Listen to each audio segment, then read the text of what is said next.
Hello guys, welcome back again. तो हमने अब तक क्या देखा है? तो कॉन्स्टिट्यूशन की 8 चैप्टर्स हमने खत्म कर दिए हैं।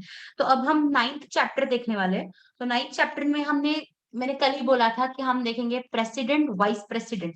तो आज मैं कॉन्स्टिट्यूशन पूरा कंप्लीट करने का प्रयास करूंगी ताकि हमारा पूरा का पूरा कॉन्स्टिट्यूशन खत्म हो जाए। ओके, प्रयास करेंगे हम। Okay, so let's start.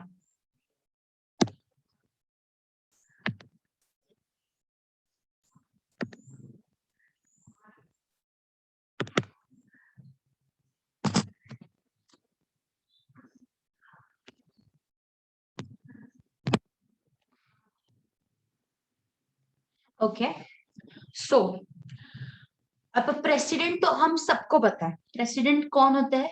तो हमारे देश के प्रेसिडेंट जो इलेक्ट किए जाते हैं। ओके, तो president distribution of power between centre and state refers to allocation of responsibilities between center and state. There are three lists: state, union and concurrent, which specify the distribution of power. तो हमारा देश दो में विभाग चुका है। तो पहली बात तो क्या है? यूनियन। फिर आता है state.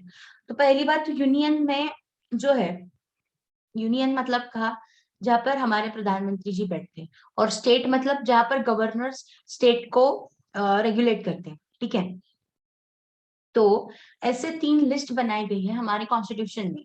First list is 3 list पे में पहली लिस्ट है यूनियन। यूनियन लिस्ट में सब यूनियन से रिलेटेड होगा। स्टेट लिस्ट में सिर्फ स्टेट से रिलेटेड ही डिसीजंस लिए जाएंगे, और कॉन्करेंट लिस्ट में बोथ। बट बोथ में फिर प्रिवेल कौन ज्यादा करेगा? तो प्रिवेल करेगा यूनियन लिस्ट। अगर दोनों में अगर झगड़े हो गए, फॉर एग्जाम्पल कॉन्करेंट लिस्ट में, कॉन्करेंट लिस्ट मतलब क्या कि दोनों के पास इक्वल राइट है, कि दोनों के पास इक्वल राइट है लॉ बनाने का कॉन्करेंट लिस्ट में। तो अगर दोनों में झगड़े हो जाए तो प्रिवेल कौन करेगा? तो union will prevail. Then distribution of power between center and state has been provided for in the Constitution of India for smooth running of the government. तो हमने डिस्ट्रीब्यूट क्यों किया है पावर को? ताकि गवर्नमेंट स्मूथली रन हो। तो distribution कैसे हुआ है? तो centre and state. According to our administrative division, India has 29 states and 7 union territories. Each of these regional administrative divisions have elected government headed by chief minister. हम सबको पता है कि हर स्टेट में चीफ मिनिस्टर होता है। तो इन ऑल हमारे कंट्री में कितने स्टेट्स है? तो 29 states and 7 union territories. The governor is appointed by the Indian president as the representative head of government in India. Is a quasi-federal form. The federal structure and strong unitary spirit. In a federal form of government, division in Indian administration occurs. The power is divided between central authority and constitutional political units such as states and provinces. The two legal government are interdependent and share sovereignty. The governor is appointed by Indian president as a representative. तो each state के governor कौन appoint करते हैं? तो हमारे honourable president जी, जो state को, मतलब जो गवर्नर अपॉइंट किया है वो स्टेट को रिप्रेजेंट करते हैं। फॉर एग्जांपल हमारे महाराष्ट्र के कौन सीएम है? वो महाराष्ट्र को रिप्रेजेंट करेंगे। गुजरात के जो सीएम होंगे वो गुजरात को रिप्रेजेंट करेंगे। ऐसे करते करते हर स्टेट के जो हमारे सीएम है वो प्रेजेंट करेंगे उस पर्टिकुलर स्टेट को, और ये सब अपॉइंट कौन करते हैं? तो हमारे president. The form of government in India is a quasi-federal form. Quasi-federal पे मैंने पूरा लेक्चर डाला था, आपने देखा होगा शायद। Quasi-federal मतलब क्या? ना ही यूनियन के पास ज्यादा पावर है, ना ही स्टेट के पास। मतलब ना ही मतलब सुप्रीम कोर्ट के पास ज्यादा पावर है, ना ही गवर्नमेंट जो स्थापन होने वाली उसके पास। तो वो होता है क्वाजी फेडरल। ना ही हमारा कॉन्स्टिट्यूशन यूनिटरी है, ना ही फेडरल है। यूनिटरी मतलब सब यूनियन देखता है, ऐसा भी नहीं है, और फेडरल मतलब वैसा भी नहीं। तो quasi federal, combination of both is our constitution.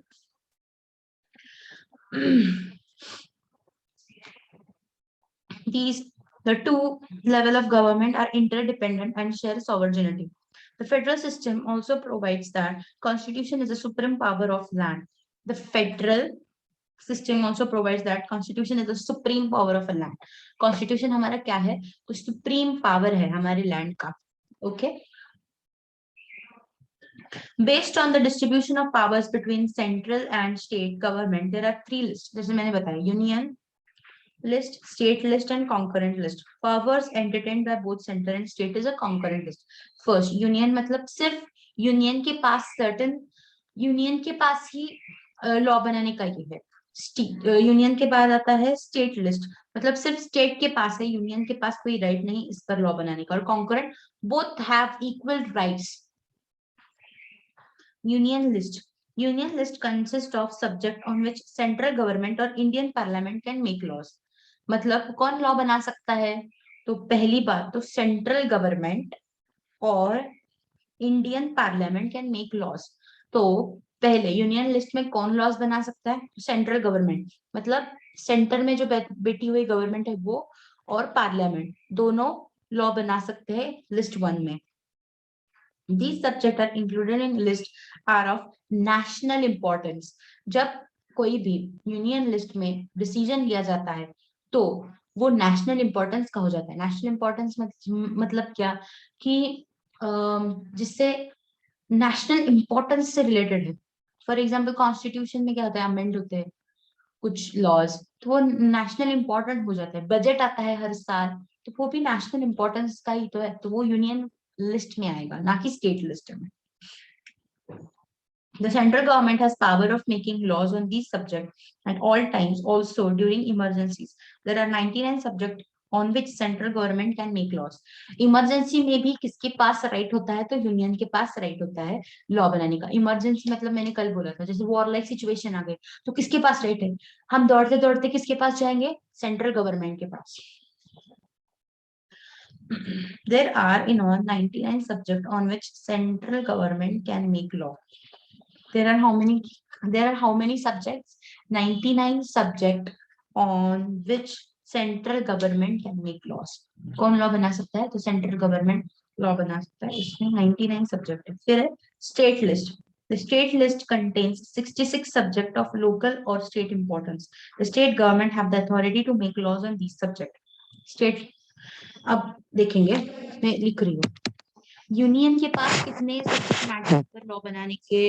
यह तो 99 सब्जेक्ट्स. और उस पर कौन सिर्फ बनाएगा? तो सेंट्रल गवर्नमेंट या फिर पार्लियामेंट. फिर आता है state list, has 66 subject. 66 subject पर स्टेट हमारा लॉ बना सकता है. And the state government have authority to make laws on this subject. The subject include police, local government, trade, commerce, and agriculture. अब कौन से? State government have authority to make laws on this. तो इसमें central government कोई भी तरह की दखल अंदाजी नहीं करेगी. तो वो कौन से है? तो this subject includes police. Then second local government, मतलब लोकल गवर्नमेंट को कैसे एडमिनिस्टर करना है वो. फिर आता है trade, commerce and agriculture. Agriculture तो बहुत इंपॉर्टेंट है. एग्रीकल्चर के टैक्सेस भी स्टेट ही लगाता है. याद रखिए मैंने जो कुछ भी कहा है, एग्रीकल्चर पे टैक्सेस कौन लगाता है? तो स्टेट लगाता है. Who puts tax on agriculture income? तो स्टेट. वैसे तो एग्जम्प्ट है पर स्टेट के पास ही ज्यादा से ज्यादा राइट. फिर पुलिस से रिलेटेड, लोकल गवर्नमेंट से related. However, during national and state emergency, the power to make laws on these subjects are transferred to parliament.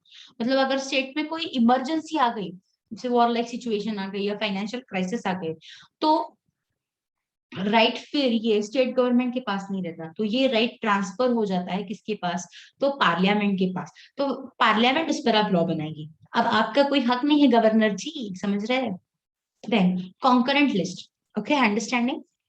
Concurrent list has in all 52 subject. Concurrent मतलब दोनों. Concurrent list कितने subject है? 52 subjects. 52 subjects on which both parliament and state legislature can make laws. These subjects include criminal and civil procedure, marriage and divorce, education, economic planning, and trade unions. इसमें क्या क्या आता है? तो criminal and civil procedure. Criminal procedure और civil procedure मतलब क्या? कि अगर कोई क्राइम हो गया तो उसको ट्रायल कैसे करना है, फिर इन्वेस्टिगेट कैसे करना है, और उस पर कितने सालों तक मतलब इम्प्रिजनमेंट होगी या उसको डेथ होगा, उसको प्रोसीजर बोलते हैं। ये सब प्रोसीजर है, तो वो भी कहाँ पे आता है, कॉन्करेंट लिस्ट में। और सिविल मैटर्स मतलब कोई फैमिली रिलेटेड अगर झगड़े हो गए तो उसकी जो प्रोसीजर है कि एक कोर्ट में जाएगा, सामने वाली पार्टी भी कोर्ट में जाएगी और फिर दोनों लड़ेंगे और जज साहब सुनेंगे, तो वो भी कॉन्करेंट लिस्ट में ही आता है।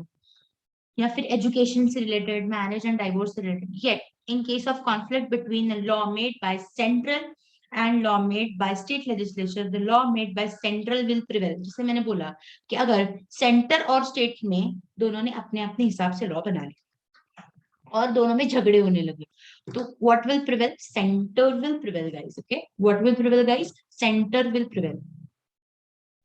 There are certain changes regarding the authority of making law. Education was shifted from state to concurrent list by 42nd Amendment of 1976.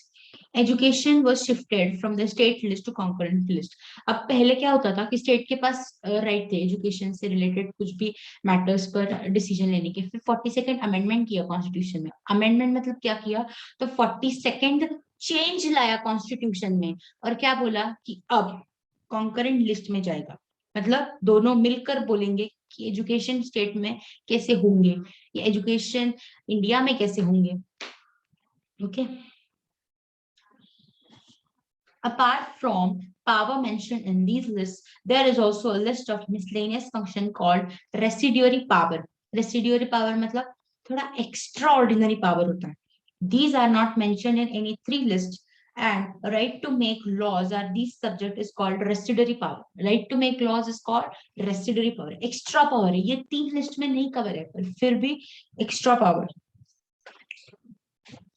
These are not mentioned in any of the three lists is called residuary. The central government has the right to legislate on this subject. तो ये किसके पास right है, तो central government के पास right है इस सबका।